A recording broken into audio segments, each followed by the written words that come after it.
Hello, വളരെ എളുപ്പത്തിലും രുചികരവുമായ നല്ലൊരു മീൻകറിയുടെ റെസിപ്പി ആയിട്ടാണ് ഞാൻ വന്നത്. ആദ്യം തന്നെ മീൻ, മാങ്ങ, സവാള, ഉള്ളി, തക്കാളി, പുളിവെള്ളം അടുപ്പിലോട്ട് കടായി വെച്ച് ഞാൻ പൊരിച്ചുമീൻ വേവിച്ച എണ്ണയാണ് അതിലൊഴിച്ചത്. അതിലോട്ട് കടുകും ഉലുവയും പൊടിച്ചതിന് ശേഷം വെളുത്തുള്ളി ഇഞ്ചിയിട്ട് പച്ചമണം മാറിയതിന് ശേഷം നമുക്കതിലോട്ട് അരിഞ്ഞു വെച്ച് എല്ലാം ചേർത്ത് ഉപ്പിട്ട് നല്ലപോലെ വഴക്കി വേവിക്കാൻ വയ്ക്കാം. വേവിച്ചതിന് ശേഷം നമുക്ക് പൊടികൾ ചേർക്കാം. മഞ്ഞൾപ്പൊടി, എരിവിന് ആവശ്യമായ മുളക് പൊടി, ഞാൻ പെരുംജീരകം ചേർക്കുന്നുണ്ട്.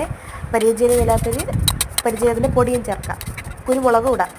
അതിനുശേഷം ഇതെല്ലാം പച്ചമണം മാറിയതിന് ശേഷം പുളിവെള്ളം ചേർക്കുന്നുണ്ട്. വാളംപുളി ഇട്ടതിന് ശേഷം നമുക്ക് മാങ്ങ ഇട്ട് നല്ല എല്ലാം കൂടെ മിക്സ് ആയതിനു ശേഷം നമുക്ക് ഗ്രേവിക്ക് ആവശ്യമായ വെള്ളം ഒഴിച്ചു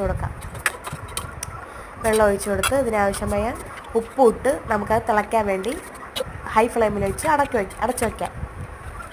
തിളച്ചതിന് ശേഷം നമുക്ക് മീനൊക്കെ ഇട്ട് കൊടുത്ത് നല്ലപോലെ മുങ്ങിക്കിടക്കാൻ തക്കതിനിട്ട് കറിവേപ്പിലിട്ട് തിളപ്പിച്ച ശേഷം ലോ ഫ്ലെയിമിൽ വെച്ചിട്ട് നമുക്ക് മീൻ വേവിച്ചെടുക്കാം.